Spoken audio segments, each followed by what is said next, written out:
rules of engagement, when not to engage. And because they have an economic calendar with the non-farm payroll this week, I don't like non-farm payroll. Have I made money on non-farm payroll with real live trading? Yes. Have I lost a lot of money on non-farm payroll with real live trading? Yes. The latter is more likely to occur and has been in the past over my career. So, doesn't it make sense if I know that's an area where I'm prone to do it wrong? What did he say? This can't be ICT. ICT's too arrogant. He would never say something like that. No.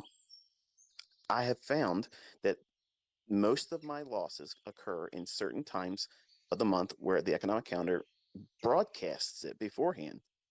And because I was falling victim to everybody else on, at the time, message boards on American Online. Oh man, I killed it in non-farm payroll. Okay, I didn't see them trade it, but I just read what they said they made. What? That means I'm missing out. Let me go here. And every single time I would regret it. And it would be less money in my account as a result. So I came to the conclusion that these people are full of shit. And I didn't watch them trade. They didn't even show me a broker statement. They just said they made this. And I learned later on that this is actually them lying to themselves and everyone else that would lend their ear or read their crap because they want to be coddled. They want to be nudged like, wow, you must really know what you're doing. And that's a band-aid mentally because they really blew their shit. They lost their money and now they're going to act like they got it all figured out when they really don't. And that's why this industry sucks in a lot of ways because there's a lot of fakes. And they may not come out with the intent to be a fake or a fraud or trying to scam anyone. They may not even be selling anything. But if you take the time to listen to other people, and they're usually the braggarts, the people that don't really have anything to show for what they're saying, but they're really critical of other people too, they aren't profitable. They're not making money. Because believe me, folks, if people are making money in this day and age, believe me, they're going to shove it down your throat. They're going to prove it even when you're not asking for it. And when you said you've seen enough, they're going to still shove it down your throat. Think about it. This whole world right now, look what you're listening to. You're listening to me right now pontificate about things that probably you don't feel are useful to you, but they really are. Do you have a filter? Are you filtering out all these people that like to get on the internet, on Twitter, and do things and say things that they can't really back up with any evidence that those things took place? And that's how I fell victim to non-farm payroll. I listened to other people bloviate about how much they made. Maybe they made a profitable trade later in the day, but if they took 6 trades and the previous 5 were losing trades, and they're only talking about how they made money on that one trade, and their net loss for the day isn't really being talked about, is that genuine? No. But that's them putting on that mental band-aid. That's what social media has done. It's allowed people to put social band-aids on their character flaws. They virtue signal what it is I'm teaching, because what I'm teaching is very easy. But the complication is you have to get out of your own way.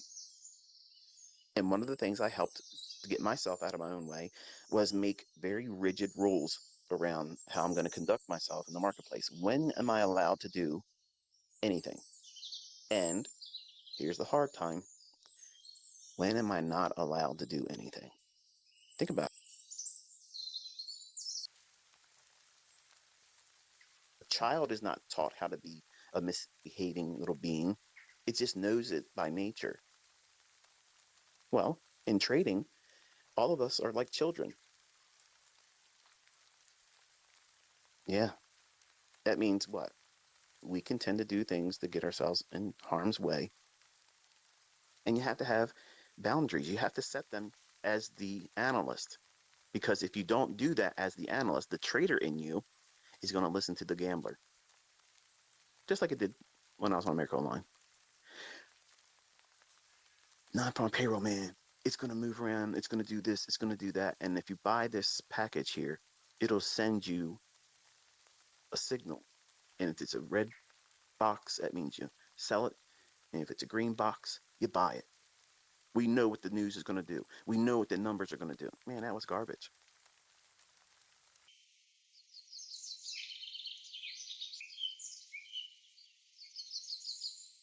Just because you have time to be in front of the charts, just because you have margin in your account, just because these candlesticks are painting and you have time to be in front of the next session doesn't mean that this is the safest thing for you to do or the most profitable.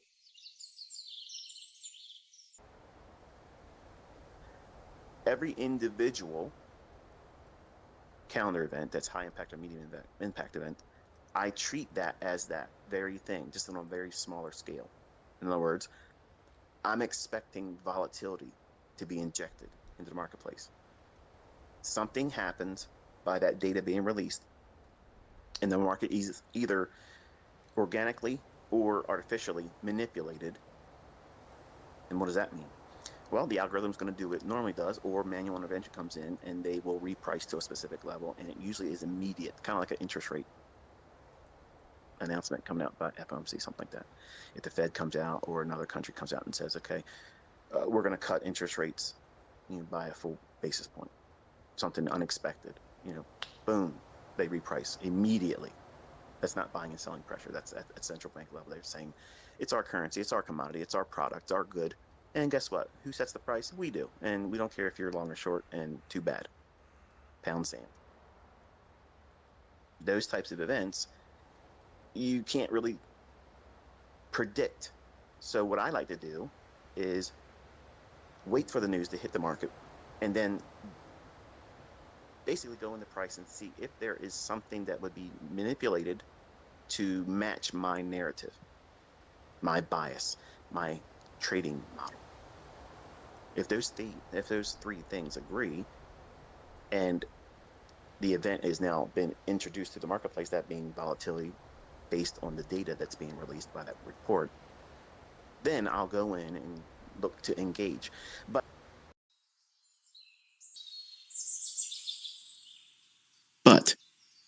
I will never frame the day after a holiday as high probability, ever, ever, because that market is ripe to be manipulated on a manual basis. That means someone can come in and do something that you won't expect.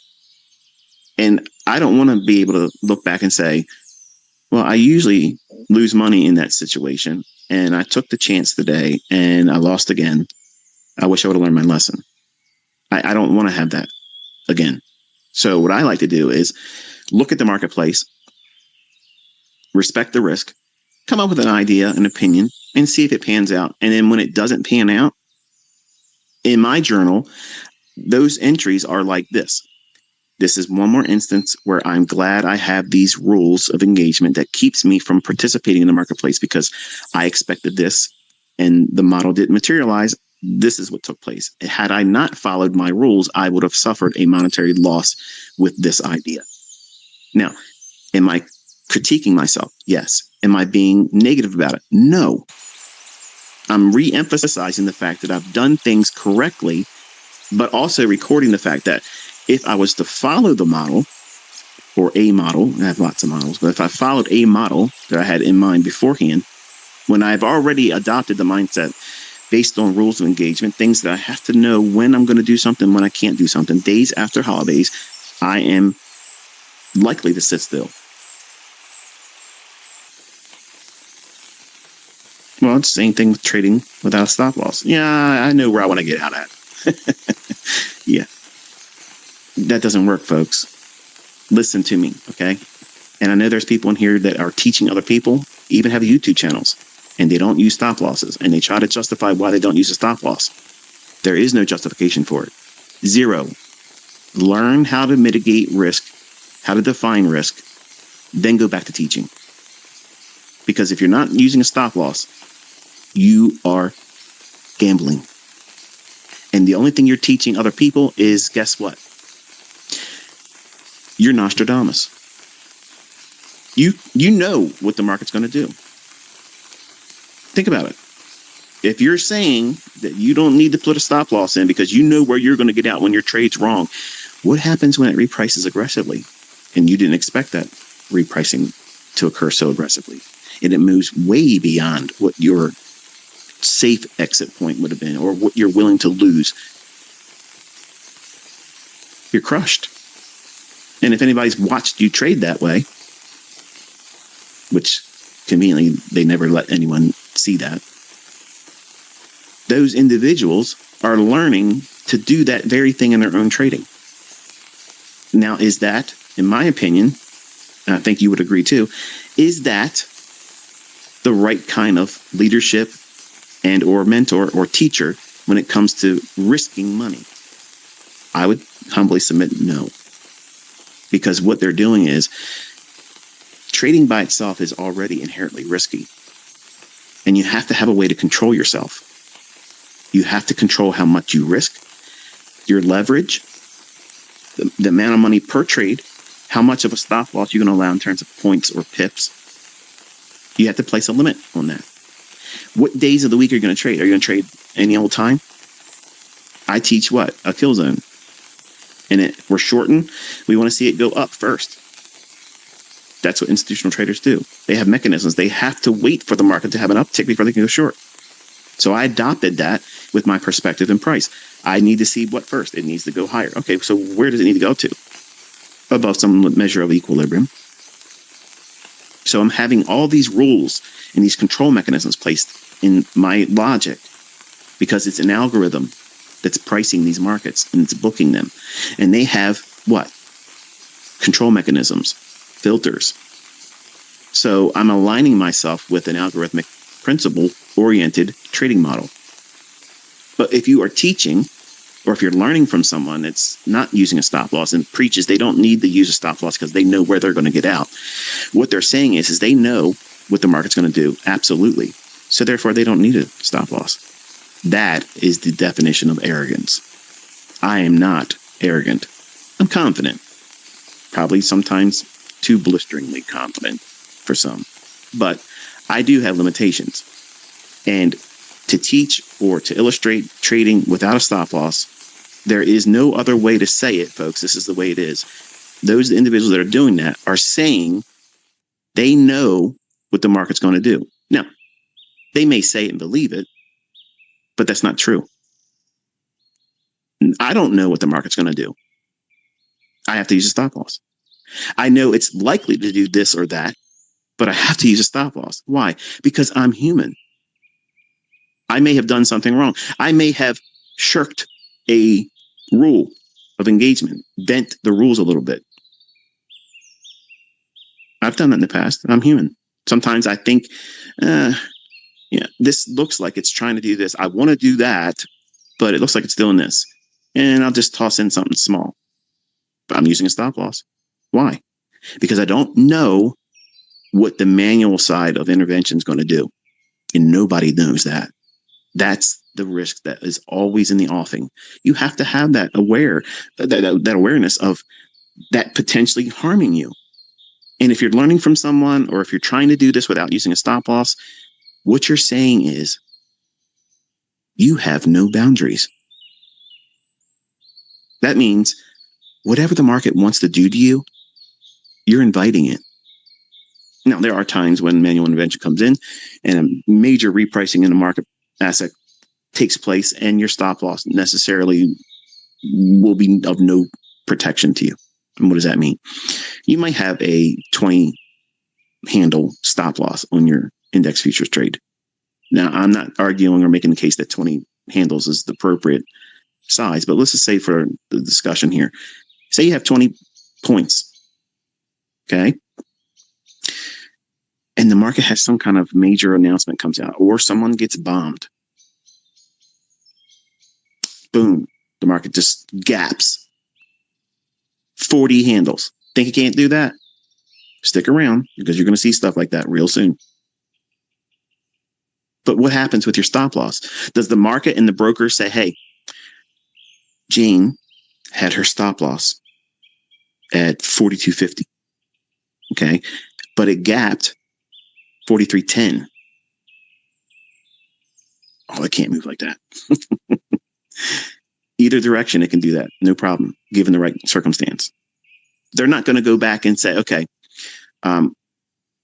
Jane's stop was at 50, so we're going to honor that and get her out there, and we're going to mark to market in her account based on that understanding. They're not going to do that, folks. They're not going to do it. So, yes, you need a stop loss. Yes, sometimes your stop loss doesn't give you the protection that you hold true that it would likely give you. That's the underlying risk. That's why this is not meant for everyone. And for some of you, you're probably thinking, man, this is something I didn't really think about this. I don't think I can do this. Guess what? That's probably true. And maybe I've saved you a lot of hardship and monetary loss because you probably wouldn't learn until you lost a lot of money that you probably can't do this. But for those individuals that know that you've been bitten by the bug and you're not going to take no for an answer, you have to use a stop loss because it's a rule of engagement. You have to have it. You don't know what that market's going to do. You don't know how far they're going to take it against your idea. If the market's not providing you an atmosphere or environment that provides it in a way where it's symmetrical, all things being equal, risk on, risk off, liquidity's obvious, the market's moving very nice, clean price levels. It means it creates imbalances, it comes back, rebalances, and then starts to expand in the direction you want to see it. Order flow is working in your favor. All those things are firing on all cylinders. That's the environment you want to be trading in. And that's what I teach you how to identify. But I'm also teaching you, and some of you are kicking and screaming, you don't want to learn the lessons when to stay out, because guess what? That's being told you can't do something by daddy. A lot of you have daddy issues. You don't want to be told when you can and can't do something. Don't try to trade with a 2-pip stop loss because you see other people saying they can do it. Listen, I can. Doesn't mean I do. Do you hear that? I can, but it doesn't mean I do. Just because you see somebody else do something, that means that they've said they've done something already. It's hindsight. They've done something. That's not an invitation for you to try to replicate that. The circumstances that caused that event, even if they did make money, you can't go back in time and do that with them. And you can't take every instance of when someone else said something, just like with my lessons and my teachings. They're going to be fractal. They look similar, but they're not exactly identical. And some of you, like my uncle was, he's very finite. It has to be black or white. It has to be this or that. And it can't be close to it, but still worth taking a shot and using a stop loss and see what happens. If you're too analytical, two things have to be in the fine print exactly this way each time, you are going to struggle. And there's no shorter way of saying it and more direct. You are going to struggle. The market's not going to bend to make it easier for you. You're going to have to endure and learn that you have to trade in the gray, where it looks like something you've seen before. But because it could be wrong, and you as the operator, you as the trader following the analyst,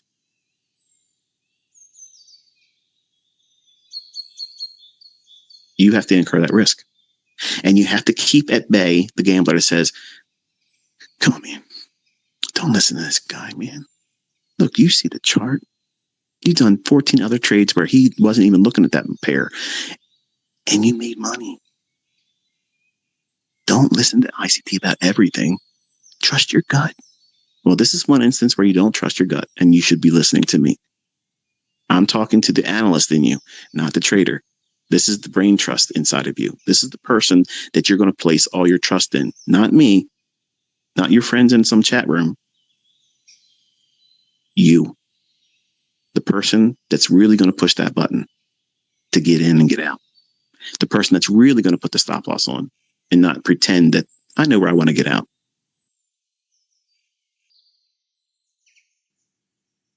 Well, flexibility in yourself, your expectations in your own performance, but that is also going to have to incorporate hard rules. I cannot take a trade when circumstances are like this.